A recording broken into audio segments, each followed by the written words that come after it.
ನಮಸ್ಕಾರ ವೀಕ್ಷಕರೇ, ನಮ್ಮ ಹೋಮಿಯೋಪತಿ ಅರ್ಪಿಸುವಂತಹ ನಮ್ಮ ಡಾಕ್ಟರ್ ವಿಶೇಷ ಕಾರ್ಯಕ್ರಮಕ್ಕೆ ಸ್ವಾಗತ. ನಾನು ಪವಿತ್ರ. ನಮ್ಮೊಂದಿಗೆ ಡಾಕ್ಟರ್ ಪ್ರಶಾಂತ್ ಇದ್ದಾರೆ. ಇಂದಿನ ಕಾರ್ಯಕ್ರಮದ ಮೂಲಕ ಡಯಾಬಿಟಿಸ್ ಅಂದ್ರೆ ಸಕ್ಕರೆ ಕಾಯಿಲೆಯ ಬಗ್ಗೆ, ಮಧುಮೇಹದ ಬಗ್ಗೆ ನಾವು ಮಾಹಿತಿಯನ್ನು ಪಡ್ಕೊಳ್ತಾ ಇದ್ದೀವಿ. ಇನ್ನು ನಮ್ಮ ಹೋಮಿಯೋಪತಿ ಬೆಂಗಳೂರಿನಲ್ಲಿ 2 ಶಾಖೆಗಳು, ಮಲೇಶ್ವರ ಮತ್ತು ಜಯನಗರ. ಇದಲ್ಲದೆ ಇನ್ನು ಮೈಸೂರು, ಹುಬ್ಬಳ್ಳಿ, ದಾವಣಗೆರೆ, ಶಿವಮೊಗ್ಗ, ಹಾಸನ ಮತ್ತು ಗುಲ್ಬರ್ಗದಲ್ಲಿ ಕೂಡ ನಮ್ಮ ಶಾಖೆಗಳಿದೆ. ಹತ್ತಿರವಾದಂತಹ ಶಾಖೆಗೆ ತಾವು ಕೂಡ ನೇರ ಭೇಟಿ ಮಾಡಬಹುದು. ಕಾರ್ಯಕ್ರಮಕ್ಕೆ ಸ್ವಾಗತ ಡಾಕ್ಟರ್. ಥ್ಯಾಂಕ್ ಯು ಡಾಕ್ಟರ್, ಸಾಮಾನ್ಯವಾಗಿ ಒಂದು ಸಕ್ಕರೆ ಕಾಯಿಲೆಯನ್ನ ನಾವು ಸಮಸ್ಯೆ ಅಂತ ಹೇಳ್ತೀವ ಅಥವಾ ಕಾಯಿಲೆ ಅಂತ ಹೇಳ್ತೀವ? ಡಿಸೀಸ್ ಅದು ಡಿಸಾರ್ಡರ್ ಏನ್ ಹೇಳ್ತೀರಾ ತಾವು? ಡಯಾಬಿಟಿಸ್ ನ ನಾವು ಕಾಯಿಲೆ ಅಂತಾನು ಕೂಡ ಕನ್ಸಿಡರ್ ಮಾಡ್ತಾ ಇಲ್ಲ. ಇದು ಕಾಯಿಲೆನೇ ಅಲ್ಲ. ಸೊ ಇದನ್ನ ನಾವು ಡಿಫೈನ್ ಮಾಡಬೇಕು ಅಂದ್ರೆ ಈ ಒಂದು ಡಯಾಬಿಟಿಸ್ ನ ನಾವು ಮೆಟಬಾಲಿಕ್ ಡಿಸಾರ್ಡರ್ ಅಂತ ಹೇಳ್ತೀವಿ. ಅಂದ್ರೆ ನಮ್ಮ ದೇಹದಲ್ಲಿರೋ ಈ ಒಂದು ಮೆಟಬಾಲಿಸಮ್ ಅಲ್ಲಿ ಯಾವಾಗ ವ್ಯತ್ಯಾಸಗಳಾಗ್ತಾ ಇದೆ ಅದ್ರ ಮೂಲಕ ಕಾಣಿಸ್ತಕ್ಕಂಥ ಒಂದಿಷ್ಟು ಸಮಸ್ಯೆನೇ ನಾವು ಡಯಾಬಿಟಿಸ್ ಅಂತ ಕರಿತಾ ಇದ್ದೀವಿ. ಸೊ ಈ ಒಂದು ಕಾಯಿಲೆನ ನಾವು ಕಾಯಿಲೆ ಅನ್ನೋದಕ್ಕಿಂತಲೂ ಒಂದು ಡಿಸಾರ್ಡರ್ ಅಂತ ಕೂಡ ಕರಿತಾ ಬರ್ಬೋದು. ನ್ಯೂನತೆ ನಿಜವಾಗ್ಲು. ಸೊ ಈ ರೀತಿ ಈ ಒಂದು ಕಾಯಿಲೆ ಅನ್ನೋದು ಶುರು ಆಗ್ತಾ ಇದೆ.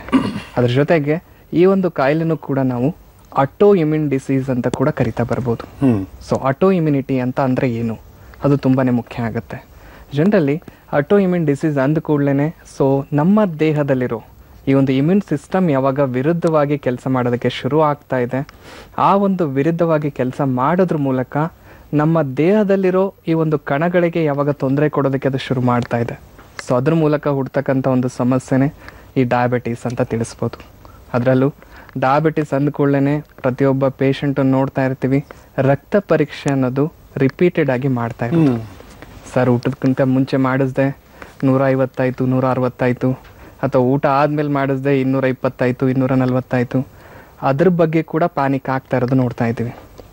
ಆ ರೀತಿ ಒಂದಿಷ್ಟು ರಕ್ತ ಪರೀಕ್ಷೆಯಲ್ಲಿ ನಾರ್ಮಲ್ ವ್ಯಾಲ್ಯೂಸ್ ಇಲ್ಲಿ ನಾವು ತಿಳ್ಕೊಳ್ಳೋದಾಗಿದ್ರೆ, ಶುಗರ್ ಲೆವೆಲ್ಸಲ್ಲಿ ಊಟದಕ್ಕಿಂತ ಮುಂಚೆ ಆ ಒಂದು ಕಂಡೀಷನ್ ನಾವು FBS ಅಂತ ಹೇಳ್ತೀವಿ. ಸೊ ಅಲ್ಲಿ ಆನ್ ಎನ್ ಎವರೇಜ್ ಲೆವೆಲ್ಸ್ಗಳು ನಾವು ತಿಳ್ಕೊಳ್ಳೋದಾಗಿದ್ರೆ ಅರೌಂಡ್ 70ಇಂದ 110ವರೆಗೂ ಅದನ್ನ ನಾರ್ಮಲ್ ಅಂತ ಕನ್ಸಿಡರ್ ಮಾಡ್ತೀವಿ. ಸೊ ಅದೇ ರೀತಿ ಊಟ ಆದ್ಮೇಲೆ ಪೋಸ್ಟ್ ಪ್ರಾಂಡಿಯಲ್ ಬ್ಲಡ್ ಶುಗರ್ ಅಂತ ಹೇಳ್ತೀವಿ, ಅದನ್ನ ನಾವು PPBS ಅಂತ ಕೂಡ ಕರಿಬಹುದು. ಸೊ ಆನ್ ಎನ್ ಎವರೇಜ್ ಈ ಒಂದು PPBS ವ್ಯಾಲ್ಯೂಸ್ ನೋಡೋದಾಗಿದ್ರೆ ಅರೌಂಡ್ 90ಇಂದ ಅಪ್ ಟು 140ವರೆಗೂ ಅದನ್ನ ನಾರ್ಮಲ್ ಅಂತ ಕನ್ಸಿಡರ್ ಮಾಡ್ತೀವಿ. ಸೊ ಊಟದ ಮುಂಚೆ ಯಾವ ರೀತಿ 70 to 110 ಇದೆ, ಊಟ ಆದ್ಮೇಲೆ 90 to 140 ಇದೆ. ಇದರಲ್ಲಿ ಯಾವಾಗ ವ್ಯತ್ಯಾಸ ಆಗ್ತಾ ಇದೆ, ಸೊ ಅದು ಏನು ಫಸ್ಟ್ ಟೈಮ್ ಮಾಡಿಸಿದ್ದೀವಿ, ವ್ಯತ್ಯಾಸ ಆಗಿದೆ ಅಂದ್ಕೂಡಲೇ ಟ್ರೀಟ್ಮೆಂಟ್ ತಗೋಬೇಕು ಅನ್ನೋ ಅಗತ್ಯ ಇಲ್ಲ. ಸೊ ನಮ್ಮ ದೇಹದಲ್ಲಿ ನಾವು ತಗೊಳ್ತಕ್ಕಂಥ ಫುಡ್ನ ಮೂಲಕ ಈ ಒಂದು ಬ್ಲಡ್ಡಲ್ಲಿ ಗ್ಲೂಕೋಸಲ್ಲಿ ವ್ಯತ್ಯಾಸ ಅನ್ನೋದು ಸಹಜವಾಗಿ ನೋಡ್ತೀವಿ. ಅದರಲ್ಲೂ ರಕ್ತ ಪರೀಕ್ಷೆ ಮಾಡುವಾಗ ಈಗ 5 ಬೆರಳುಗಳಿದೆ, ಪ್ರತಿಯೊಂದು ಬೆರಳಲ್ಲೂ ಎಟ್ ಸೇಮ್ ಟೈಮಲ್ಲಿ ಬ್ಲಡ್ ಅನ್ನೋದು ತೆಗೆದು ಅದರಲ್ಲಿ ನಾವು ಪರೀಕ್ಷೆ ಅನ್ನೋದು ಮಾಡಿದಾಗ ಪ್ರತಿಯೊಂದು ಪರೀಕ್ಷೆಯಲ್ಲೂ ಕೂಡ ಲೆವೆಲ್ಸಲ್ಲಿ ವ್ಯತ್ಯಾಸ ಅನ್ನೋದು ಕಾಣ್ತಾ ಇರುತ್ತೆ. ಅದರ ಅರ್ಥ ಈ ಒಂದು ದೇಹದಲ್ಲಿ ಮಾಡ್ತಕ್ಕಂಥ ಒಂದು ಮೆಟಬಾಲಿಸಮಲ್ಲಿ ಆ ಒಂದು ಗ್ಲೂಕೋಸ್ ಲೆವೆಲ್ಸಲ್ಲಿ ಪ್ರತಿಯೊಂದು ಭಾಗಕ್ಕೂ ಈ ಒಂದು ಗ್ಲೂಕೋಸ್ ಅನ್ನೋದು ವೇರಿಯಾಗಿ ಸಪ್ಲೈ ಆಗ್ತಾ ಇರುತ್ತೆ. ಸೊ ಅದ್ರ ಮೂಲಕ ಈ ಒಂದು ಲೆವೆಲ್ಸಲ್ಲಿ ಕೂಡ ವೇರಿಯೇಷನ್ ನೋಡ್ತಾ ಇರ್ತೀವಿ. ಯಾವಾಗ ಇದೇ ಒಂದು ಬೆರಳಲ್ಲಿ 5 ಬೆರಳಲ್ಲೂ ಸೇಮ್ ಆಗಿ ಬರ್ತಾ ಇದೆ ಅಂದರೆ ಅದನ್ನ ಎಬ್ನಾರ್ಮಲ್ ಕಂಡೀಷನ್ ಅಂತ ಕೂಡ ನಾವು ಹೇಳ್ತಾ ಬರ್ಬೋದು. ಸೊ ಆ ರೀತಿ ವ್ಯತ್ಯಾಸಗಳು ನೋಡ್ತಾ ಬರ್ಬೋದು. ಅದ್ರ ಜೊತೆಗೆ ಡಯಾಬಿಟಿಸ್ ಅಂದ ಕೂಡಲೇ ಸೊ ಎಷ್ಟೋ ಜನ ಪೇಷಂಟ್ ಕೂಡ ಕ್ಲಿನಿಕಲ್ಲಿ ವಿಸಿಟ್ ಆಗ್ತಾ ಇರೋದು ನೋಡ್ತಾ ಇದ್ದೀವಿ. ಸೊ 8ರಿಂದ 10 ವರ್ಷ ಆಗಿರುತ್ತೆ, ಮೇಲ್ಗಡೆ ಯಾವುದೇ ರೀತಿ ಸಮಸ್ಯೆನೇ ಇಲ್ಲ, ಆರಾಮಾಗಿದ್ದೀನಿ, ಟ್ಯಾಬ್ಲೆಟ್ ತಗೊಂಡು ಲೆವೆಲ್ಸ್ ಕೂಡ ಕಂಟ್ರೋಲ್ ಇದೆ ಅನ್ನೋ ಥರ ಹೇಳ್ತಾ ಇರೋದು. ಅದೇ ಥರ ಇನ್ನೂ ಸ್ವಲ್ಪ ಪೇಷಂಟ್ಗಳಲ್ಲಿ 1 ವರ್ಷ 2 ವರ್ಷ ಆಯಿತು ಡಯಾಬಿಟಿಸ್ ಬಂದುಬಿಟ್ಟು ಆಲ್ರೆಡಿ ನನಗೆ ಕಾಲಲ್ಲಿ ಉರಿ ಬರ್ತಾ ಇದೆ, ತುಂಬ ನಿಶಕ್ತಿ ಅನ್ನಿಸ್ತಾ ಇದೆ, ಅಥವಾ ಈ ಒಂದು ಜಾಯಿಂಟ್ಸ್ಗಳಲ್ಲಿ ನೋವು ಕಾಡ್ತಾ ಇದೆ, ಈ ರೀತಿ ಹಲವಾರು ಸಮಸ್ಯೆ ಕೂಡ ಎದುರಿಸ್ತಾ ಇರೋದು ನೋಡ್ತಾ ಇದ್ದೀವಿ. ಸೊ ಇಬ್ಬರಿಗೂ ಡಯಾಬಿಟಿಸ್ ಇದೆ, ಒಬ್ರಲ್ಲೇನೋ 8ರಿಂದ 10 ವರ್ಷ ಆದರೂ ಆರಾಮಾಗೇ ಇದ್ದಾರೆ, ಸೊ ಇನ್ನೊಬ್ರೇನೋ 1-2 ವರ್ಷದಲ್ಲೇ ಅದರಿಂದ ಕಾಂಪ್ಲಿಕೇಶನ್ಸ್ಗೂ ಒಳಗಾಗ್ತಾ ಇದ್ದಾರೆ. ಸೊ ಇವರಲ್ಲಿ ಯಾಕೆ ಕಾಂಪ್ಲಿಕೇಶನ್ಸ್ ಬರ್ತಾ ಇಲ್ಲ, ಇವರಲ್ಲಿ ಯಾಕೆ ಬೇಗನೆ ಕಾಂಪ್ಲಿಕೇಶನ್ಸ್ ಬರ್ತಾ ಇದೆ? ಸೊ ಅದರಲ್ಲಿ ವ್ಯತ್ಯಾಸಗಳು ನೋಡೋದಾಗಿದ್ರೆ ನಮ್ಮ ದೇಹ ಆ ಒಂದು ಕಾಯಿಲೆಗೆ ಯಾವ ರೀತಿ ರಿಯಾಕ್ಟ್ ಆಗ್ತಾ ಇದೆ, ನಮ್ಮ ದೇಹದ ಟೆಂಡೆನ್ಸಿ ಅನ್ನೋದು ಯಾವ ರೀತಿ ಇದೆ, ಅದ್ರ ಮೇಲೆ ಸಮಸ್ಯೆಗಳು ಕೂಡ ಪೇಷಂಟ್ ಎದುರಿಸ್ತಾ ಇರೋದು ನೋಡ್ತಾ ಇದ್ದೀವಿ. ಆದಷ್ಟು ಈ ಒಂದು ಜೀವನ ಶೈಲಿ ಅಥವಾ ಲೈಫ್ ಸ್ಟೈಲ್ ಅನ್ನೋದೇನು ಹೇಳ್ತೀವಿ ಅದರಲ್ಲಿ ವ್ಯತ್ಯಾಸ ಮಾಡ್ಕೊಳ್ಳೋದು ತುಂಬಾ ಇಂಪಾರ್ಟೆಂಟ್ ಇದೆ. ಆದಷ್ಟು ರೆಗ್ಯುಲರ್ ಆಗಿ ವಾಕ್ ಮಾಡೋದನ್ನು ಹ್ಯಾಬಿಚುವೇಟ್ ಮಾಡ್ಕೊಳ್ಳಿ ಫಸ್ಟು. ಅದ್ರ ಜೊತೆಗೆ ಊಟದಲ್ಲೂ ಕೂಡ ಒಂದಿಷ್ಟು ವ್ಯತ್ಯಾಸಗಳದ್ದು ಮಾಡೋದು ತುಂಬಾ ಇಂಪಾರ್ಟೆಂಟ್ ಇರುತ್ತೆ. ಯಾಕಂದರೆ ನಾವೇನು ಈ ಒಂದು ಪ್ರೆಸೆಂಟ್ ಜನ್ರೇಷನಲ್ಲಿ ನೋಡ್ತಾ ಇದ್ದೀವಿ, ಫಾಸ್ಟ್ ಲೈಫ್ ಇದೆ, ಫಾಸ್ಟ್ ಜನ್ರೇಷನ್ ಅಂತೀವಿ, ಅದ್ರ ಜೊತೆಗೆ ಈ ಫಾಸ್ಟ್ ಫುಡ್ ಕೂಡ ತುಂಬಾ ಅಳವಡಿಸ್ಕೊಳ್ತಾ ಇದ್ದೀವಿ. ಅಂದರೆ ಬಾಡಿಗೆ ಏನು ಅಗತ್ಯ ಇದೆ ಅದನ್ನು ಬಿಟ್ಬಿಟ್ಟು ಯಾವ್ದು ನೀಡಿಲ್ಲ ಆ ಥರ ಫುಡ್ನೇ ಜಾಸ್ತಿ ತಗೋತಾ ಇದ್ದೀವಿ. ಹಾಗಾಗಿ ಆದಷ್ಟು ಆ ಥರ ಫುಡ್ಗಳು ತಗೊಳ್ತಾ ಇದ್ದಲ್ಲಿ ಅದನ್ನು ಅವಾಯ್ಡ್ ಮಾಡ್ತಾ ಬನ್ನಿ. ಇವೆರಡನ್ನ ಜೊತೆ ಮಾಡ್ತಾ ಬಂದಲ್ಲಿ ಒಂದು ಕಾಯಿಲೆನ ಹಂತಕ್ಕೆ ಕಂಟ್ರೋಲ್ ಇಟ್ಕೊಳ್ಳೋದಕ್ಕೂ ಹೆಲ್ಪ್ ಆಗ್ತಾ ಬರುತ್ತೆ. ಎರಡನೇದು ಆ ಕಾಯಿಲೆಯಿಂದ ಆಗೋ ಕಾಂಪ್ಲಿಕೇಶನ್ಸ್ಗಳು ಏನೇನಿದೆ ಅದನ್ನು ಅವಾಯ್ಡ್ ಮಾಡೋದಕ್ಕೂ ಕೂಡ ಹೆಲ್ಪ್ ಆಗ್ತಾ ಇರುತ್ತೆ. ಅದರ ಜೊತೆಗೆ ಟ್ರೀಟ್ಮೆಂಟ್ ವೈಸ್ ಈಗ ನಮ್ಮ ಈ ಒಂದು ಹೋಮಿಯೋಪತಿಯಲ್ಲಿ ನೋಡೋದಾಗಿದ್ದರೆ ಯಾವುದೇ ರೀತಿ ಆರ್ಟಿಫಿಷಿಯಲ್ ಸಪ್ಲಿಮೆಂಟ್ಸ್ ಇಲ್ಲಿ ಕೊಡ್ತಾ ಇಲ್ಲ. ಅಂದರೆ ಈಗ ಶುಗರ್ ಬಂತು ಅಂತ ಇನ್ಸುಲಿನ್ ಮಾತ್ರೆಗಳನ್ನು ಇಲ್ಲಿ ಕೊಡ್ತಾ ಇಲ್ಲ. ಬೇಸಿಕಲಿ ನಮ್ಮ ದೇಹದಿಂದನೇ ಇನ್ಸುಲಿನ್ ಅಂಶನ ಇಂಪ್ರೂವ್ ಮಾಡೋದಕ್ಕೆ ಇಲ್ಲಿ ಹೆಲ್ಪ್ ಆಗ್ತಾ ಇದೆ. ಹಾಗಾಗಿ ಒಂದ್ಸಲ ಬಂದು ಭೇಟಿಯಾಗಿ ಎಕ್ಸಾಮಿನೇಷನ್ ಮೂಲಕ ರಿಪೋರ್ಟ್ಸ್ ಮೂಲಕ ಈಗ ಕಾಯಿಲೆ ಯಾವ ಒಂದು ಹಂತದಲ್ಲಿದೆ ಅಂತ ತಿಳ್ಕೊಳ್ಳೋದಕ್ಕೆ ಹೆಲ್ಪ್ ಆಗುತ್ತೆ. ಅದ್ರ ಮೂಲಕ ಒಂದು ಒಳ್ಳೆ ಟ್ರೀಟ್ಮೆಂಟ್ ಪ್ರೊವೈಡ್ ಮಾಡೋದ್ರಲ್ಲೂ ಕೂಡ ಹೆಲ್ಪ್ ಮಾಡ್ಬೋದು ನೋಡಿಪ್ಪ. ನಮಸ್ತೆ, ಧನ್ಯವಾದ ಕರೆ ಮಾಡಿದ್ದಕ್ಕೆ. ತಾವು ಕೂಡ ಒಮ್ಮೆ ನಮ್ಮ ಹೋಮಿಯೋಪತಿಗೆ ಭೇಟಿ ಮಾಡಬಹುದು. ಇನ್ನು ಕಾರಣಗಳು ಅಂತ ಬಂದಾಗ type 1, type 2, gestational diabetes, so ಯಾವ ಅಂತಹ ಒಂದು ರೀತಿಯ ಒಂದು ರೀಸನ್ಸ್ ಅಂತ ಹೇಳ್ಬೋದು ಅಥವಾ ಕಾಸಸ್ ಅಂತ ಹೇಳ್ಬೋದು ಈ ಡಯಾಬಿಟೀಸ್ಗೆ? ಕಾರಣಗಳಲ್ಲಿ ತಿಳ್ಕೊಳ್ಳೋದಾಗಿದ್ರೆ ಮೇಜರ್ ಆಗಿ ಡಯಾಬಿಟಿಸ್ ಬರೋದಕ್ಕೆ ಅದರದೇ ಆದ ಒಂದಿಷ್ಟು ಕಾರಣಗಳನ್ನು ನೋಡ್ತಾ ಇದ್ದೀವಿ. ಸೊ ಅದರಲ್ಲಿ ಮುಖ್ಯವಾಗಿ ನೋಡ್ತಾ ಇರೋದು ಒಂದು ಫ್ಯಾಮಿಲಿ ಹಿಸ್ಟ್ರಿ. ಸೊ ಈಗ ವಂಶ ಪರಂಪರೆಯಿಂದ ನನಗೆ ಶುಗರ್ ಅನ್ನೋದು ಕಾಣಿಸ್ಕೊಂಡಿದೆ. ಫಾರ್ ಎಕ್ಸಾಂಪಲ್ ಮನೆಯಲ್ಲಿ ತಂದೆ ತಾಯಿ ಅಥವಾ ಅಜ್ಜಿ ತಾತ ಯಾರಿಗಾದ್ರೂ ಈಗ ಆಲ್ರೆಡಿ ಕಾಯಿಲೆಯಿಂದ ಬಳಲ್ತಾ ಇದ್ರು. ಅದರಲ್ಲೂ ಈ ಒಂದು ಪ್ರೆಸೆಂಟ್ ಜನ್ರೇಷನಲ್ಲಿ ಆನ್ ಎನ್ ಎವರೇಜ್ ತಗೊಂಡ್ರೆ 25-30% ಜನ ಏನು ಡಯಾಬಿಟಿಸಿಂದ ಸಫರ್ ಆಗ್ತಾ ಇದ್ದಾರೆ. ಅದು ಮೇನ್ಲಿ ಬಿಕಾಸ್ ಆಫ್ ಈ ಒಂದು ಫ್ಯಾಮಿಲಿ ಹಿಸ್ಟ್ರಿಯಿಂದ ಸಫರ್ ಆಗ್ತಾ ಇರೋದು ನೋಡ್ತಾ ಇದ್ದೀವಿ ನಿಜವಾಗ್ಲೂ. ಅದೇ ಥರ ಮಿಕ್ಕಿರೋ ಒಂದು 60-70% ಜನ ಏನಿದ್ದಾರೆ ಈ ಒಂದು ಎನ್ವಿರಾನ್ಮೆಂಟಲ್ ಫ್ಯಾಕ್ಟರ್ಸ್ ಮೂಲಕ ಈ ಒಂದು ಕಾಯಿಲೆಗೆ ಈಡಾಗ್ತಾ ಇರೋದು ನೋಡ್ತಾ ಇದ್ದೀವಿ. ಸೊ ಆ ರೀತಿ ಒಂದಿಷ್ಟು ಎನ್ವಿರಾನ್ಮೆಂಟಲ್ ಫ್ಯಾಕ್ಟರ್ಸಲ್ಲಿ ನೋಡೋದಾಗಿದ್ರೆ ನೀವು ಹೇಳಿರೋ ಪ್ರಕಾರ ಈ ಒಂದು ಲೈಫ್ ಸ್ಟೈಲ್ ತುಂಬಾ ಮುಖ್ಯ ಕಾರಣ ಆಗ್ತಾ ಇದೆ. ಸೊ ಲೈಫ್ ಸ್ಟೈಲ್ ಅಂದ ಕೂಡಲೇ ಫಸ್ಟ್ ಆ್ಯಂಡ್ ಫಾರ್ಮೋಸ್ಟ್ ಬರೋದು ಸೆಡೆಂಟ್ರಿ ಲೈಫ್ ಅಂತ ಹೇಳ್ಬೋದು. ಯಾವುದೇ ರೀತಿ ಫಿಸಿಕಲ್ ಆಕ್ಟಿವಿಟೀಸ್ ಇರೋದಿಲ್ಲ. ಸೊ ಯಾವ ರೀತಿ ಮಷಿನ್ಗಳು ಕೆಲಸ ಮಾಡ್ತಾ ಇದೆ ನಾವು ಕೂಡ ಅದೇ ಥರ ಒಂದು ಆಕ್ಟಿವಿಟೀಸಲ್ಲಿ ತೊಡಗ್ತಾ ಇದ್ದೀವಿ. ಸೊ ಕಂಪ್ಯೂಟರ್ ಮುಂದ್ಗಡೆ ಕೂತ್ಕೋತೀವಿ, 8 ಅವರ್ಸ್ ಆಗಿರ್ಬೋದು, 10 ಅವರ್ಸ್ ಆಗಿರ್ಬೋದು, 12 ಅವರ್ಸ್ ಆಗಿರ್ಬೋದು. ಸೊ ಯಾವುದೇ ಫಿಸಿಕಲ್ ಮೂಮೆಂಟ್ಸ್ ಇರೋದಿಲ್ಲ, ಸೈಕಲಾಜಿಕಲಿ ಮಾತ್ರ ಪ್ರೆಷರ್ ಕ್ರಿಯೇಟ್ ಆಗ್ತಾನೇ ಇರುತ್ತೆ.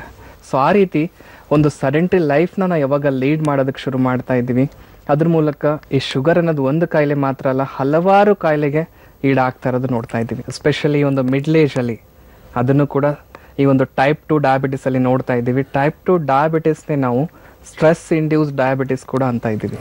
ಯಾಕಂದರೆ ಈ ಒಂದು ನಮ್ಮ ಜೀವನ ಶೈಲಿಯಲ್ಲಿ ಸೊ ಏನು ಸ್ಟ್ರೆಸ್ಗೆ ಒಳಗಾಗ್ತಾ ಇದ್ದೀವಿ, ಏನು ಟೆನ್ಷನ್ ತಗೋತಾ ಇದ್ದೀವಿ, ಮತ್ತು ಅದ್ರ ಜೊತೆಗೆ ಈ ಒಂದು ಕೆಲಸದ ಒತ್ತಡ ಅನ್ನೋದು ಕೂಡ ತುಂಬಾ ಜಾಸ್ತಿ ಆಗ್ತಾ ಇದೆ. ಯಾಕಂದರೆ ಫಾಸ್ಟ್ ಲೈಫ್ ಅನ್ನೋದು ನೋಡ್ತಾ ಇದ್ದೀವಿ, ಫಾಸ್ಟ್ ಜನ್ರೇಷನ್ ಕೂಡ ನೋಡ್ತಾ ಇದ್ದೀವಿ. ಅದ್ರ ಜೊತೆಗೆ ಸೈಕಲಾಜಿಕಲಿ ಈ ಒಂದು ಪ್ರೆಷರ್ ಏನು ತಗೋತಾ ಇದ್ದೀವಿ ಅದು ಕೂಡ ದಿನೇ ಜಾಸ್ತಿನೇ ಆಗ್ತಾ ಇದೆ. ಸೊ ಆ ಒಂದು ಒತ್ತಡದಿಂದ ಈ ಒಂದು ನಮ್ಮ ಮೆದುಳಿನ ಮೇಲೆ ಏನು ಪ್ರೆಷರ್ ಬೀಳ್ತಾ ಇದೆ ಅದ್ರ ಮೂಲಕ ಮೆಟಬಾಲಿಸಮ್ ಮೇಲೂ ಕೂಡ ಅದ್ರ ಒತ್ತಡ ಬೀಳೋದಕ್ಕೆ ಶುರು ಆಗ್ತಾ ಇದೆ.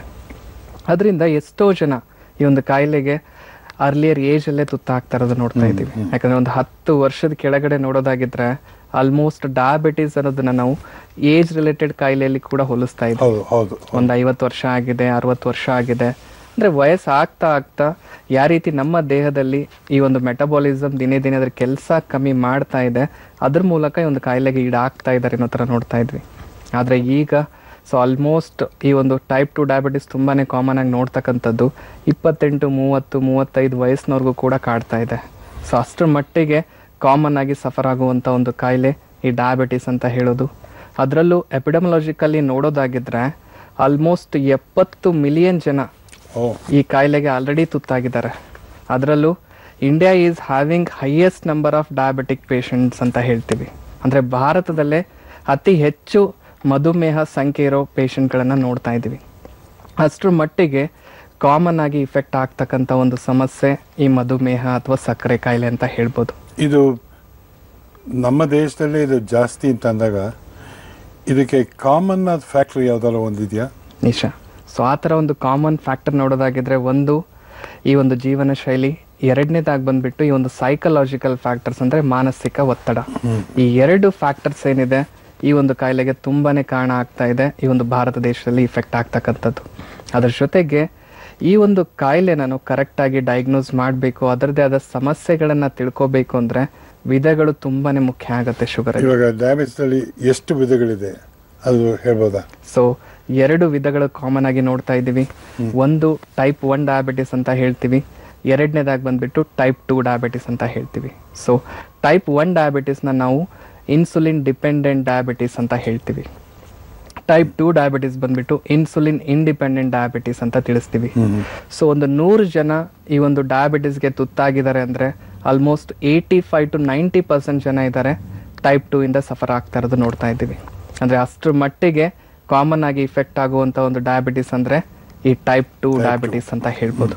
ಅದು ಬಿಟ್ಟರೆ ಒಂದು 8ರಿಂದ 10% ಜನ ಏನಿದ್ದಾರೆ ಈ ಒಂದು ಟೈಪ್ 1 ಡಯಾಬಿಟಿಸ್ಗೆ ತುತ್ತಾಗ್ತಾ ಇರೋದು ನೋಡ್ತಾ ಇದ್ದೀವಿ.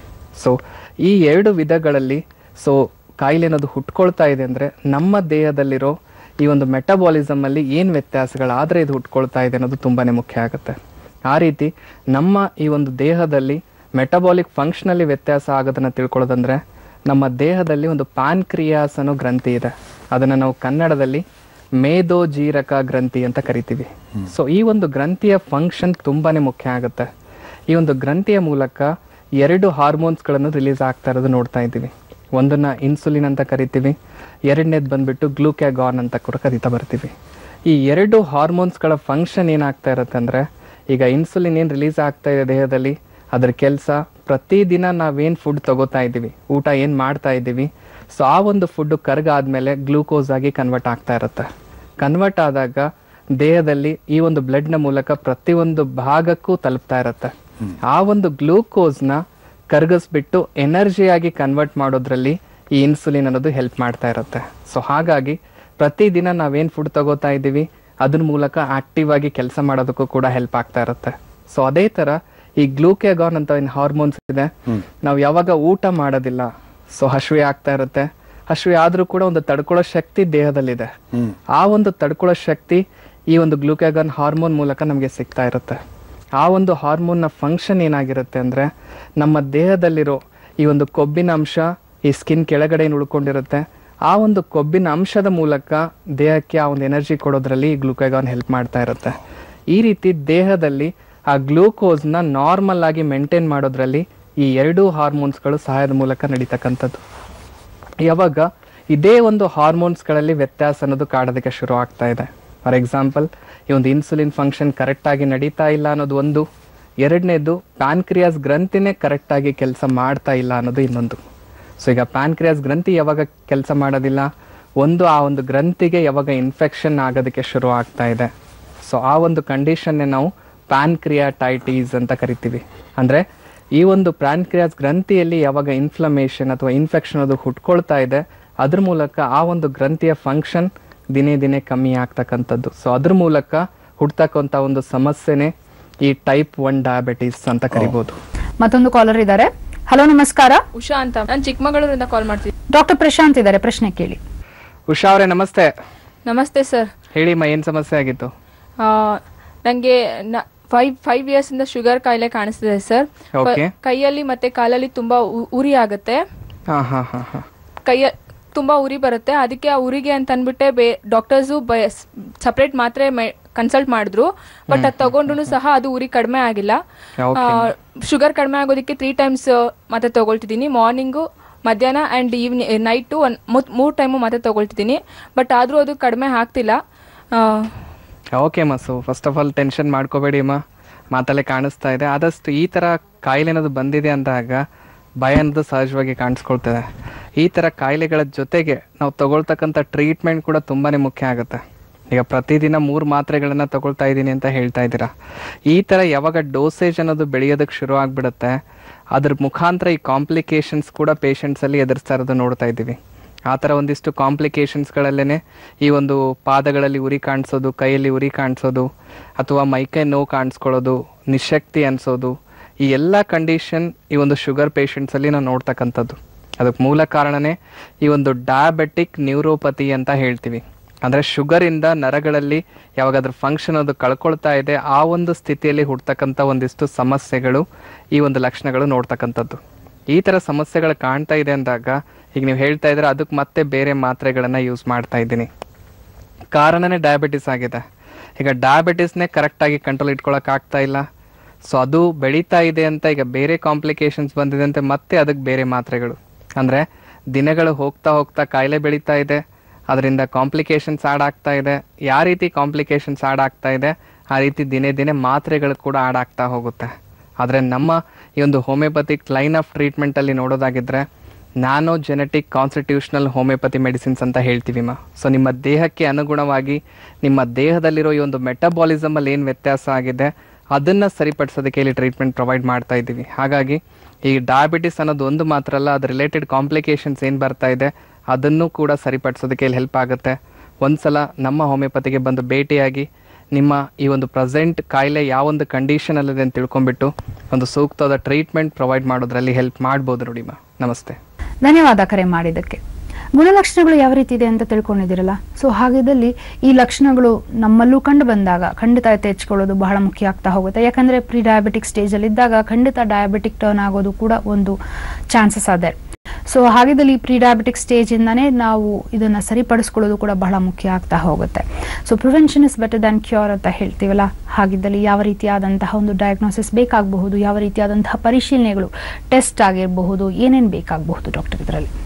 ಈಗ ಡಯಾಬಿಟಿಸಲ್ಲಿ ಏನಾಗ್ತಾ ಇದೆ, ನಮ್ಮ ಈ ಒಂದು ಗ್ರಂಥಿ ಕರೆಕ್ಟಾಗಿ ಫಂಕ್ಷನ್ ಆಗ್ತಾ ಇಲ್ಲ ಅಥವಾ ಇನ್ಸುಲಿನ್ ಫಂಕ್ಷನಲ್ಲಿ ವ್ಯತ್ಯಾಸ ಆಗೋದ್ರ ಮೂಲಕ ಕಾಣ್ತಾ ಇದೆ. ಹಾಗಿದ್ದಾಗ ಆ ಒಂದು ಗ್ರಂಥಿಯ ಫಂಕ್ಷನ್ ಸರಿಪಡಿಸೋದಕ್ಕೆ ಯಾವಾಗ ನಾವು ಟ್ರೀಟ್ಮೆಂಟ್ ಅನ್ನೋದು ಪಡ್ಕೊಳ್ತೀವಿ ಅದರಿಂದ ಹೊರಬರೋಕ್ಕೂ ಕೂಡ ಹೆಲ್ಪ್ ಆಗ್ತಾ ಇರುತ್ತೆ. ಆದರೆ ನಾವೇನು ಮಾಡ್ತೀವಿ, ಆ ಒಂದು ಗ್ರಂಥಿಯ ಫಂಕ್ಷನಿಂದ ಏನು ವ್ಯತ್ಯಾಸ ಆಗಿದೆ ಅದ್ರ ಮೂಲಕ ಏನು ಸಮಸ್ಯೆಗಳು ಕಾಡ್ತಾ ಇದೆ. ಈಗ ಎಷ್ಟೋ ಜನ ಹೇಳ್ತಿರ್ತಾರೆ ಲೆವೆಲ್ಸ್ ಹೆಚ್ಚು ಕಮ್ಮಿ ಆಯಿತು, ಅದು ನಾರ್ಮಲ್ ಇದ್ದರೆ ಸಾಕು ನನಗೆ. ಸೊ ಅರ್ಧ ಟ್ಯಾಬ್ಲೆಟ್ ತಗೋ ಒಬ್ಬ ಪೇಷಂಟ್ 1 ಟ್ಯಾಬ್ಲೆಟ್ ತಗೊಂಡ್ರೆ ಆಟೋಮೆಟಿಕ್ ಅದು ನಾರ್ಮಲ್ ಬಂದೇ ಬರುತ್ತೆ. ಸೊ ಟ್ಯಾಬ್ಲೆಟ್ ಇಂದ ನಾರ್ಮಲ್ ಬರೋದ್ರಿಂದ ಕಾಯಿಲೆ ವಾಸಿ ಆಯ್ತು ಅಂತಲ್ಲ. ಸೊ ಇಲ್ಲಿ ಕಾಯಿಲೆಯಿಂದ ಹೊರಗೆ ಬರಬೇಕು ಅಂದ್ರೆ ನಾವು ಟ್ಯಾಬ್ಲೆಟ್ ತಗೊಳ್ಳದೇ ಇದ್ರೂ ಕೂಡ ಲೆವೆಲ್ಸ್ ಅನ್ನೋದು ನಾರ್ಮಲ್ ಕಂಡೀಷನ್ಗೆ ಬರಬೇಕು ಅನ್ನೋದು ಒಂದು. ಎರಡನೇದು ಆರ್ಟಿಫಿಷಿಯಲ್ ಸಪ್ಲಿಮೆಂಟ್ ಇಲ್ದೇನೆ ಆ ಒಂದು ಲೆವೆಲ್ಸ್ನ ನಾರ್ಮಲ್ ಕಂಡೀಷನ್ ತರೋದು ತುಂಬಾನೇ ಮುಖ್ಯ ಆಗುತ್ತೆ. ಆ ಥರ ಒಂದು ಟ್ರೀಟ್ಮೆಂಟೇ ನಮ್ಮ ಈ ಒಂದು ಹೋಮಿಯೋಪತಿಯಲ್ಲಿ ಪ್ರೊವೈಡ್ ಮಾಡ್ತಕ್ಕಂಥದ್ದು. ಈಗ ಟ್ರೀಟ್ಮೆಂಟ್ ವೈಸ್ ನಾವೊಂದು ಹೋಮಿಯೋಪತಿಕ್ ಟ್ರೀಟ್ಮೆಂಟ್ ಅನ್ನೋದು ನೋಡೋದಾಗಿದ್ರೆ nano genetic constitutional homeopathic medicines ಅಂತ ಹೇಳ್ತೀವಿ. ಸೊ ಈಗ ನ್ಯಾನೋ ಅಂದರೆ ಮೈನ್ಯೂಟ್ ಅಂತ ಹೇಳ್ತೀವಿ, ಅಂದರೆ ಸ್ಮಾಲ್ ಕ್ವಾಂಟಿಟಿಯಲ್ಲಿ ಯಾವುದೇ ರೀತಿ ಸೈಡ್ ಇಫೆಕ್ಟ್ ಅನ್ನೋದು ಇಲ್ಲದೆ ಇಂಡಿವಿಜುವಲ್ ಪರ್ಸನ್ ಡಿಫರ್ ಆಗುವಂಥ ಒಂದಿಷ್ಟು ಮಾತ್ರೆಗಳು ಅಂತ ಹೇಳ್ತೀವಿ.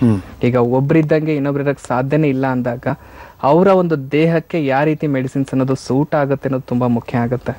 ಸೊ ಆ ಒಂದು ಮೆಡಿಕೇಶನ್ ಅದು ಕೊಟ್ಟಾಗ ಅವರ ದೇಹದಲ್ಲಿ ನಡೀತಕ್ಕಂಥ ಈ ಒಂದು ಮೆಟಬಾಲಿಸಮ್ ಅಲ್ಲಿ ಏನೆಲ್ಲ ವ್ಯತ್ಯಾಸಗಳಾಗಿದೆ ಅದನ್ನ ಸರಿಪಡಿಸೋದಕ್ಕೂ ಕೂಡ ಹೆಲ್ಪ್ ಆಗ್ತಾ ಇರುತ್ತೆ. ಸೊ ಆ ರೀತಿ ಒಂದು ಟ್ರೀಟ್ಮೆಂಟ್ ನಮ್ಮ ಈ ಒಂದು ಹೋಮಿಯೋಪತಿಯಲ್ಲಿ ಪ್ರೊವೈಡ್ ಮಾಡ್ತಾ ಇದೀವಿ ಅನ್ನೋದು ಒಂದು. ಎರಡನೇದಾಗಿ ಬಂದ್ಬಿಟ್ಟು ಈ ಒಂದು ಪೇಷಂಟ್ಸ್ಗಳಲ್ಲಿ ಕಾಂಪ್ಲಿಕೇಶನ್ಸ್ ಅನ್ನೋದು ನಾನು ಹೇಳ್ತಾ ಇದ್ದೆ. ಯಾವಾಗ ಈ ಒಂದು ಕಾಯಿಲೆ ಬಂದಿದೆ ಅಂತ ನಮ್ಗೆ ಗೊತ್ತಾಗೋದು ಕೂಡ ಎಷ್ಟೋ ಜನರಿಗೆ ಗೊತ್ತಾಗ್ತಾ ಇರೋದಿಲ್ಲ. ಸೊ ಕಾಯಿಲೆ ಬಂದು 6 ತಿಂಗಳ ವರ್ಷ ಆಗಿರುತ್ತೆ, ಆದರೂ ಯಾವುದೇ ರೀತಿ ರಕ್ತ ಪರೀಕ್ಷೆ ಮಾಡಿರೋದಿಲ್ಲ, ಅದನ್ನು ಹಾಗೆ ನೆಗ್ಲೆಕ್ಟ್ ಮಾಡಿರ್ತಾರೆ. ಒಂದೇ ಸಲ ಯಾವಾಗ ಮೇಲ್ಗಡೆ ಸಮಸ್ಯೆಗಳು ಕಾಡಕ್ಕೆ ಶುರು ಆಗ್ಬಿಡುತ್ತೆ, ಸೊ ಕಾಯಿಲೆ ಅನ್ನೋದು ತುಂಬಾ ಬೆಳ್ಕೊಂಡಿರೋದು ಕೂಡ ನೋಡ್ತಾ ಇರ್ತೀವಿ. ಸೊ ಆ ರೀತಿ ಕಾಯಿಲೆನ ನಾವು ಕರೆಕ್ಟಾಗಿ ಡಯಾಗ್ನೋಸ್ ಮಾಡಬೇಕು, ಅದರದ್ದೇ ಆದ ಒಂದಿಷ್ಟು ಲಕ್ಷಣಗಳನ್ನ ನಾವು ತಿಳ್ಕೊಬೇಕು ಅಂದಲ್ಲಿ ಫಸ್ಟ್ ಆ್ಯಂಡ್ ಫಾರ್ಮೋಸ್ಟ್ ಡಯಾಬಿಟಿಸಲ್ಲಿ 3 Ps ಅಂತ ಹೇಳ್ತೀವಿ. ಸೊ ಒಂದು ಪಾಲಿಯೂರಿಯಾ ಅಂತ ಹೇಳ್ತೀವಿ, ಅಂದರೆ ಈಗ ಯೂರಿನ್ ಅನ್ನೋದು ರಿಪೀಟೆಡ್ ಆಗಿ ಪಾಸ್ ಮಾಡುವಂಥದ್ದು. ಎಷ್ಟೋ ಜನ ಪೇಷಂಟ್ ಕಂಪ್ಲೇಂಟ್ ಮಾಡ್ತಿರ್ತಾರೆ, ರಾತ್ರಿ ಮಲಗಿದಾಗ 2 ಸಲ 3 ಸಲ ಎದ್ಬಿಟ್ಟು ನಾನು ಯೂರಿನ್ ಪಾಸ್ ಮಾಡಲೇಬೇಕಾಗತ್ತೆ. ಸೊ ಆ ಒಂದು ಕಂಡೀಷನ್ ನೋಡ್ತಾ ಇದ್ದೀವಿ ಪೇಷಂಟಲ್ಲಿ. ಎರಡನೇ P ಅನ್ನೋದು ಬಂದ್ಬಿಟ್ಟು ಪಾಲಿಫೇಜಿಯಾ ಅಂತ ಹೇಳ್ತೀವಿ, ಅಂದರೆ ಹಸಿವೆ ಅನ್ನೋದು ಜಾಸ್ತಿ ಆಗೋದಕ್ಕೆ ಶುರು ಆಗ್ತಾ ಬರೋದು. ರಿಪೀಟೆಡ್ ಆಗಿ ಊಟ ಮಾಡಬೇಕು, ಸ್ವಲ್ಪ ಊಟ ಮಾಡಿದ್ರೂ ಹೊಟ್ಟೆ ತುಂಬೋಗಿದೆ, ಮತ್ತೆ ಒಂದು 2 ಅವರ್ ಆಗುತ್ತೋ 3 ಅವರ್ ಆಗುತ್ತೋ ಇಲ್ಲೋ ಮತ್ತೆ ಹಸಿವೆ ಆಗಿದೆ ನನಗೆ, ಮತ್ತೆ ಏನಾದರೂ ತಿನ್ನಲೇಬೇಕು. ಆ ಒಂದು ಫುಡ್ಡಲ್ಲಿ ವೇರಿಯೇಷನ್ ಅದು ನೋಡ್ತಾ ಇರ್ತೀವಿ. ಮೂರನೇ P ಅನ್ನೋದು ಬಂದ್ಬಿಟ್ಟು ಪಾಲಿಡಿಪ್ಸಿಯಾ ಅಂತ ಹೇಳ್ತೀವಿ, ಅಂದರೆ ನಮಗೆ ಈ ಒಂದು ಬಾಯಾರಿಕೆ ಕೂಡ ಜಾಸ್ತಿ ಆಗೋದಕ್ಕೆ ಶುರು ಆಗ್ತಾ ಇದೆ, ಅಂದರೆ ಬಾಯಿ ತುಂಬ ಒಣಗ್ತಾ ಇದೆ. ಸೊ ಅವಾಗ ಫ್ರೀಕ್ವೆಂಟ್ ಇಂಟರ್ವಲಲ್ಲಿ ನಾನು ನೀರು ಕುಡಿಲೇಬೇಕು ಅನ್ನೋ ಥರ ಕಾಡೋದಕ್ಕೆ ಶುರು ಆಗೋದು. ಸೊ ಇದನ್ನೇ ನಾವು ಪಾಲಿಯೂರಿಯಾ, ಪಾಲಿಫೇಜಿಯಾ ಮತ್ತು ಪಾಲಿಡಿಪ್ಸಿಯಾ ಅಂತ ಕೂಡ ಕರಿತಾ ಇರ್ತೀವಿ. ಈ ಒಂದು 3 ಲಕ್ಷಣಗಳು ಇನಿಷಿಯಲ್ ಪೀರಿಯಡಲ್ಲಿ ಕಾಣಿಸುವಂಥದ್ದು. ಸೊ ಈ ಥರ ಒಂದು ಲಕ್ಷಣಗಳು ಕಾಣಿಸಿದ್ರು ಕೂಡ ಯಾವಾಗ ಆ ಒಂದು ಕಾಯಿಲೆಯನ್ನು ನೆಗ್ಲೆಕ್ಟ್ ಮಾಡ್ತಾ ಇದ್ದೀವಿ ಅಥವಾ ಮೇಲ್ಗಡೆನೆ ಆರ್ಟಿಫಿಷಿಯಲ್ ಈ ಒಂದು ಇನ್ಸುಲಿನ್ ಮಾತ್ರೆಗಳನ್ನು ತಗೊಂಡು ಅದನ್ನು ನೆಗ್ಲೆಕ್ಟ್ ಮಾಡ್ತಾ ಇದ್ದೀವಿ. ಸೊ ಕಾಯಿಲೆನ ಯಾವಾಗ ನಾವು ನೆಗ್ಲೆಕ್ಟ್ ಮಾಡ್ತೀವಿ, ಕಾಯಿಲೆನೂ ಕೂಡ ನಮ್ಮ ದೇಹಕ್ಕೆ ನೆಗ್ಲೆಕ್ಟ್ ಮಾಡೋದಕ್ಕೆ ಶುರು ಮಾಡ್ತಾ ಬರುತ್ತೆ. ಸೊ ಅದ್ರ ಮೂಲಕ ಆಗುವಂಥ ಒಂದಿಷ್ಟು ಕಾಂಪ್ಲಿಕೇಶನ್ಸ್ ಈ ಡಯಾಬಿಟಿಸಲ್ಲಿ ನೋಡೋದಾಗಿದ್ರೆ ಇನಿಷಿಯಲ್ ಪೀರಿಯಡಲ್ಲಿ ಒಂದು ವೀಕ್ನೆಸ್ಸಿಂದ ಸ್ಟಾರ್ಟ್ ಆಗುತ್ತೆ. ಎಷ್ಟೋ ಪೇಷಂಟ್ ಹೇಳ್ತಿರ್ತಾರೆ, ಶುಗರ್ ಬರೋಕ್ಕಿಂತ ಮುಂಚೆ ನಾನು ತುಂಬ ಆ್ಯಕ್ಟಿವ್ ಆಗಿದ್ದೆ, ತುಂಬ ಚೆನ್ನಾಗಿ ಕೆಲಸ ಮಾಡ್ಕೊಂಡಿದ್ದೆ, ಇದು ಯಾವಾಗ ಸ್ಟಾರ್ಟ್ ಆಗಿದೆ, ಸ್ವಲ್ಪ ಕೆಲಸ ಮಾಡಿದ್ರು ತುಂಬ ಸುಸ್ತಾಗುತ್ತೆ, ನನಗೆ ಯಾವುದೇ ರೀತಿ ಆಕ್ಟಿವ್ ಆಗಿರೋದಕ್ಕಾಗೋದಿಲ್ಲ, ಮುಂಜಾನೆ ಬೇಗ ಎದ್ದೇಳ್ಬೇಕಂದ್ರೂ ಆಗೋದಿಲ್ಲ, ಲೇಸಿನೆಸ್ ಆಗೋದು, ಜಾಸ್ತಿ ಹೊತ್ತು ಮಲ್ಕೋಬೇಕನ್ಸೋದು, ಈ ಥರ ಒಂದಿಷ್ಟು ಲಕ್ಷಣಗಳು ಸಹಜವಾಗಿ ನೋಡ್ತಾ ಇದ್ದೀವಿ. ಅದು ಬಿಟ್ಟರೆ ಸ್ಲೋ ಆಗಿ ಮೈಕೈ ನೋವು ಹುಟ್ಕೊಳ್ಳೋದು. ಯಾವಾಗ ಈ ಒಂದು ಡಯಾಬಿಟಿಸ್ ಅನ್ನೋದು ಹುಟ್ಕೊಳ್ತಾ ಇದೆ ಅಂದರೆ ಮೆಟಾಬಾಲಿಸಮ್ ಅಲ್ಲೇ ವ್ಯತ್ಯಾಸ ಆಗ್ತಾ ಇದೆ. ಈ ಒಂದು ಜೀವನ ಶೈಲಿಯಲ್ಲಿರೋ ಫಂಕ್ಷನ್ ಅಂದರೆ ದೇಹದಲ್ಲಿರೋ ಮೆಟಬಾಲಿಸಮ್ಮೇ ಕರೆಕ್ಟಾಗಿ ನಡೀತಾ ಇಲ್ಲ ಅಂದರೆ ಎಲ್ಲ ಒಂದು ಭಾಗಕ್ಕೆ ಎಷ್ಟರ ಮಟ್ಟಿಗೆ ರಕ್ತ ಸಂಚಾರ ಆಗಬೇಕು, ನರಗಳು ಆ್ಯಕ್ಟಿವ್ ಆಗಿ ಫಂಕ್ಷನ್ ಆಗಿರೋದಾಗಬೇಕು, ಅದರಲ್ಲೆಲ್ಲ ವ್ಯತ್ಯಾಸ ಆಗುತ್ತೆ. ಹಾಗಾಗಿನೇ ಈ ಒಂದು ಅರ್ಲಿಯರ್ ಪೀರಿಯಡಲ್ಲೇ ಮೈಕೈ ನೋವು, ಸುಸ್ತು, ಈ ಥರ ಒಂದಿಷ್ಟು ಲಕ್ಷಣಗಳು ನೋಡ್ತಾ ಬರ್ತೀವಿ. ಅದಾದಮೇಲೂ ಇನ್ನೂ ನೆಗ್ಲೆಕ್ಟ್ ಆಗ್ತಾ ಇದೆ, ಕಾಯಿಲೆನ ಮುಂದೂಡ್ತಾ ಇದ್ದೀವಿ ಅಂದಮೇಲೆ ಈ ಒಂದು ಮೆಟಬಾಲಿಸಮ್ನ ಮೂಲಕ ಈ ಒಂದು ಮೂಳೆಗಳಿಗೆ ಎಷ್ಟರ ಮಟ್ಟಿಗೆ ಈ ಒಂದು ಕ್ಯಾಲ್ಶಿಯಂ ಆಗಿರ್ಬೋದು, ವಿಟಮಿನ್ D3 ಆಗಿರ್ಬೋದು ಸಮಯಕ್ಕೆ ಸಿಗಬೇಕು, ಅದು ಕೂಡ ಕಮ್ಮಿ ಆಗ್ತಾ ಹೋಗುತ್ತೆ. ಅದರಿಂದ ಅರ್ಲಿಯರ್ ಏಜಸ್ಸಲ್ಲೇ ಈ ಒಂದು ಆರ್ಥರೈಟಿಸ್ ಅನ್ನೋ ಸಮಸ್ಯೆ ಕೂಡ ಈಡಾಗ್ತಾ ಇರೋದು ನೋಡ್ತಾ ಇದ್ದೀವಿ. ಒಂದ್ಸಲ ಶುಗರ್ ಅನ್ನೋದು ಡಯಾಗ್ನೋಸ್ ಆಗಿದೆನಾ, ಸೊ 100ರಲ್ಲಿ 80ರಷ್ಟು ಪೇಷಂಟ್ಗಳಲ್ಲಿ ನೋಡ್ತಾ ಇದ್ದೀವಿ ವಿದಿನ್ 5 to 6 ಇಯರ್ಸಲ್ಲೇ ಈ ಒಂದು ಜಾಯಿಂಟ್ಸ್ಗಳಲ್ಲಿ ಕೂಡ ನೋವು ಅನ್ನೋದು ಕಾಡ್ತಕ್ಕಂಥದ್ದು. ಸೊ ಅದಕ್ಕೂ ಕೂಡ ಮೂಲ ಕಾರಣ ಈ ಒಂದು ಮೆಟಬಾಲಿಸಮ್ ಅಂತ ಕೂಡ ತಿಳಿಸ್ತಾ ಬರ್ಬೋದು. ಇನ್ನು ನಾವು ಮೆಡಿಕೇಶನ್ ಬಗ್ಗೆ ತಿಳ್ಕೊಳ್ಳೋಣ. ಸೊ ಮೆಡಿಕೇಶನ್ ಅಂತ ಹೇಳಿದ ತಕ್ಷಣ ಮುಖ್ಯವಾಗಿ ಒಂದು ಹೇಳಬೇಕಾಗತ್ತೆ, self medication is a complete no ಅಂತ ಡಾಕ್ಟರ್ ಹೇಳ್ತಾರೆ. ಯಾವುದೇ ರೀತಿಯಾದಂತಹ ಮೆಡಿಸಿನ್ಸ್ ನ ಮ್ಯಾನಿಪುಲೇಟ್ ಮಾಡೋದು ಕೂಡ ಇಸ್ ಕಂಪ್ಲೀಟ್ಲಿ ನೋ. ಸೊ ಯಾವುದೇ ವ್ಯತ್ಯಾಸಗಳನ್ನ ಮಾಡಿದ್ರು ಆದ್ರೂ ಅದು ನಾವು ವೈದ್ಯರ ಮುಖಾಂತರನೇ ಮಾತ್ರೆಗಳನ್ನ ನಿಲ್ಲಿಸೋದಾಗಿರಬಹುದು, ಮಾತ್ರೆಗಳನ್ನ ತಗೊಳ್ಳೋದಾಗಿರ್ಬೋದು, ಎಲ್ಲವನ್ನ ಮಾಡಬೇಕು. ಸೊ ಎಸ್, ಅದ್ರ ಬಗ್ಗೆ ಕೂಡ ಒಂದು ಮಾಹಿತಿನ ಪಡ್ಕೊಳ್ಳೋಣ. ಮೆಡಿಕೇಶನ್ ಅನ್ನೋದು ಎಷ್ಟು ಇಂಪಾರ್ಟೆಂಟ್, ಯಾಕಂದ್ರೆ ಇತ್ತೀಚೆಗೆ ನಾವು ನೋಡ್ತಾ ಇದ್ದೀವಿ ಡಯಾಬಿಟೀಸ್ ರಿವರ್ಸಲ್ಸ್ ಬಗ್ಗೆ ಎಲ್ಲ ನಾವು ಮಾತನಾಡ್ತಾ ಇರ್ತೀವಿ. ಎಲ್ಲೋ ಒಂದು ಕಡೆ ನಾವು ಔಷಧಿಗಳನ್ನ ತಗೊಳ್ಳೋದೇ ಇಲ್ಲ, ಬರೀ ಆಹಾರದ ಪದ್ಧತಿಯಲ್ಲಿ ಸರಿಪಡಿಸ್ಕೊಳ್ತೀವಿ ಅಂತ ಹೇಳೋರೊಬ್ಬರಾಗಿರ್ತಾರೆ. ಸ್ವಲ್ಪ ಜನ ಇವತ್ತು ಒಂದಿನ ಸ್ವೀಟ್ ತಿಂದ್ರೆ ಏನಾಗೋದಿಲ್ಲ ಅಂತ ಹೇಳ್ತಾರೆ. ಸೊ ಹಾಗಿದ್ದಲ್ಲಿ ಮೆಡಿಕೇಶನ್ ಎಷ್ಟು ಬಹಳ ಮುಖ್ಯ ಆಗುತ್ತೆ ಡಾಕ್ಟರ್? ಹೋಮಿಯೋಪತಿಕ್ ಟ್ರೀಟ್ಮೆಂಟ್ ಅನ್ನೋದು ನೋಡೋದಾಗಿದ್ರೆ nano genetic constitutional homeopathic medicines ಅಂತ ಹೇಳ್ತೀವಿ. ಸೊ ಈಗ ನ್ಯಾನೋ ಅಂದರೆ ಮೈನ್ಯೂಟ್ ಅಂತ ಹೇಳ್ತೀವಿ, ಅಂದರೆ ಸ್ಮಾಲ್ ಕ್ವಾಂಟಿಟಿಯಲ್ಲಿ ಯಾವುದೇ ರೀತಿ ಸೈಡ್ ಇಫೆಕ್ಟ್ ಅನ್ನೋದು ಇಲ್ಲದೆ individual person to person differ ಆಗುವಂಥ ಒಂದಿಷ್ಟು ಮಾತ್ರೆಗಳು ಅಂತ ಹೇಳ್ತೀವಿ. ಈಗ ಒಬ್ಬರಿದ್ದಂಗೆ ಇನ್ನೊಬ್ಬರಿಗೆ ಸಾಧ್ಯನೇ ಇಲ್ಲ ಅಂದಾಗ ಅವರ ಒಂದು ದೇಹಕ್ಕೆ ಯಾವ ರೀತಿ ಮೆಡಿಸಿನ್ಸ್ ಅನ್ನೋದು ಸೂಟ್ ಆಗುತ್ತೆ ಅನ್ನೋದು ತುಂಬ ಮುಖ್ಯ ಆಗುತ್ತೆ. ಒಂದು ಟ್ರೀಟ್ಮೆಂಟ್ ಅನ್ನೋದು ಆಲ್ರೆಡಿ ನಾವು ಶುರು ಮಾಡ್ಕೊಂಡಿದ್ದೀವಿ, ಹಲವಾರು ವರ್ಷಗಳಿಂದ ಆ ಮಾತ್ರೆಗಳ ಅಥವಾ ಇಂಜೆಕ್ಷನ್ ತಗೋತಾ ಇದ್ದೀವಿ. ಈಗ ಸಡನ್ ಆಗಿ ಹೋಮಿಯೋಪತಿಗೆ ನಾವು ಬಂದರೆ ಯಾವ ರೀತಿ ನಾವು ಮೆಡಿಸಿನ್ಸ್ನ ತಗೋಬೇಕು ಅನ್ನೋ ಪ್ರಶ್ನೆ ಕೂಡ ತುಂಬ ಪೇಷಂಟ್ ಕೇಳ್ತಾ ಇರೋದು ನೋಡ್ತಾ ಇದ್ದೀವಿ. ಸೊ ಒಂದ್ಸಲ ನಮ್ಮ ಹೋಮಿಯೋಪತಿಯಲ್ಲಿ ಬಂದಾಗ ಸಡನ್ ಆಗಿ ಯಾವುದೇ ಒಂದು ಮಾತ್ರೆಗಳನ್ನು ನಾವು ಇಲ್ಲಿ ನಿಲ್ಲಿಸ್ತಾ ಇಲ್ಲ. ಈಗ ಆಲ್ರೆಡಿ ಆ ಒಂದು ಮಾತ್ರೆಗಳನ್ನ ನೀವೇನು ತಗೋತಾ ಇದ್ದೀರಾ ಅಥವಾ ಇನ್ಸುಲಿನ್ ಇಂಜೆಕ್ಷನ್ಸ್ ಏನು ತಗೋತಾ ಇದ್ದೀರಾ, ದೇಹಕ್ಕೆ ಆಲ್ರೆಡಿ ಅದು ಹ್ಯಾಬಿಚುವೇಟ್ ಆಗಿರುತ್ತೆ, ಸೊ ಅಡ್ಜಸ್ಟ್ ಆಗಿರುತ್ತೆ. ಸಡನ್ ಆಗಿ ಅದನ್ನು ನಿಲ್ಲಿಸೋದಕ್ಕೂ ಕೂಡ ಆಗ್ತಾ ಇರೋದಿಲ್ಲ. ಹಾಗಾಗಿ ಆ ಒಂದು ಮಾತ್ರೆಗಳ ಜೊತೆಗೆ ನಮ್ಮ ಈ ಒಂದು ಹೋಮಿಯೋಪತಿ ಮಾತ್ರೆಗಳನ್ನು ಕೂಡ ಶುರು ಮಾಡ್ತಾ ಇರ್ತೀವಿ. ಅದ್ರ ಮೂಲಕ ಈಗೇನು ಕಾಯಿಲೆ ಎಷ್ಟು ಹಂತದವರೆಗೂ ಅದು ಬೆಳ್ಕೊಂಡಿದೆ ಅದನ್ನು ಫರ್ದರ್ ಬೆಳೆದಿರೋ ಥರ ಫಸ್ಟ್ ಇನಿಷಿಯಲಿ ಮಾತ್ರೆಗಳನ್ನು ನಾವು ಕೊಡೋದಕ್ಕೆ ಶುರು ಮಾಡ್ತಾ ಇದ್ದೀವಿ. ಒಂದು ಎರಡನೇದಾಗಿ ಬಂದ್ಬಿಟ್ಟು ಎರಡೂ ಜೊತೆಗೆ ಯೂಸ್ ಮಾಡ್ಬೋದಾ, ಎಷ್ಟೋ ಜನ ಕೇಳ್ತಿರ್ತಾರೆ, ಅದು ಇದು ಒಟ್ಟಿಗೆ ಹೇಗೆ ಯೂಸ್ ಮಾಡಲಿ ನಾನು. ಸೊ ಒಂದು ನೋಡಿ, ನಮ್ಮ ಈ ಒಂದು ಹೋಮಿಯೋಪತಿ ಮಾತ್ರೆಗಳೇನಿದೆ ಇದರಲ್ಲಿ ಯಾವುದೇ ರೀತಿ ಕೆಮಿಕಲ್ಸ್ ಆಗಲಿ ಅಥವಾ ಸ್ಟಿರಾಯ್ಡ್ಸ್ ಆಗಲಿ ಈ ಥರ ಮಾತ್ರೆಗಳು ನಾವು ಪ್ರೊವೈಡ್ ಮಾಡ್ತಾ ಇಲ್ಲ. ಇಲ್ಲಿ ನಾವು ಕೊಡ್ತಕ್ಕಂಥ ಮಾತ್ರೆಗಳು ನ್ಯಾಚುರಲ್ ಮೆಡಿಸಿನ್ಸ್ ಆಗಿರೋದ್ರಿಂದ 1% ಯಾವುದೇ ರೀತಿ ಸೈಡ್ ಎಫೆಕ್ಟ್ ಆಗುತ್ತೆ ಅನ್ನೋ ಪ್ರಶ್ನೆನೂ ಕೂಡ ಇರೋದಿಲ್ಲ. ಹಾಗಾಗಿ ಪ್ರತಿಯೊಬ್ಬ ಪೇಷಂಟ್ಗೂ ಗೈಡ್ ಮಾಡ್ತಾ ಇರ್ತೀವಿ, ನೀವೇನು ಮಾತ್ರೆಗಳು ತಗೊಳ್ತಾ ಇದ್ದೀರಾ ಅದ್ರ ಜೊತೆಗೆ ನಮ್ಮ ಮಾತ್ರೆಗಳನ್ನು ಕೂಡ ಯೂಸ್ ಮಾಡ್ತಾ ಬರ್ಬೋದು ಅನ್ನೋದು ಒಂದು.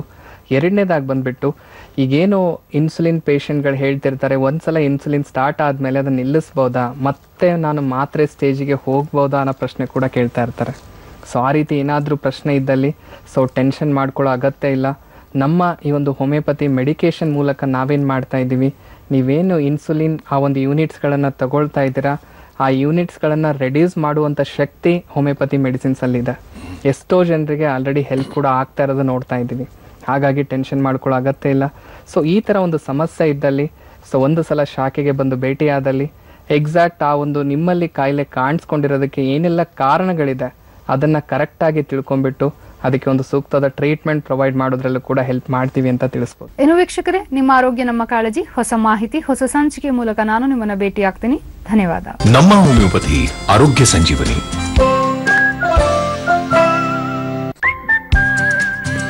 ನಮ್ಮ ಹೋಮಿಯೋಪತಿ ಆರೋಗ್ಯ ಸಂಜೀವನಿ.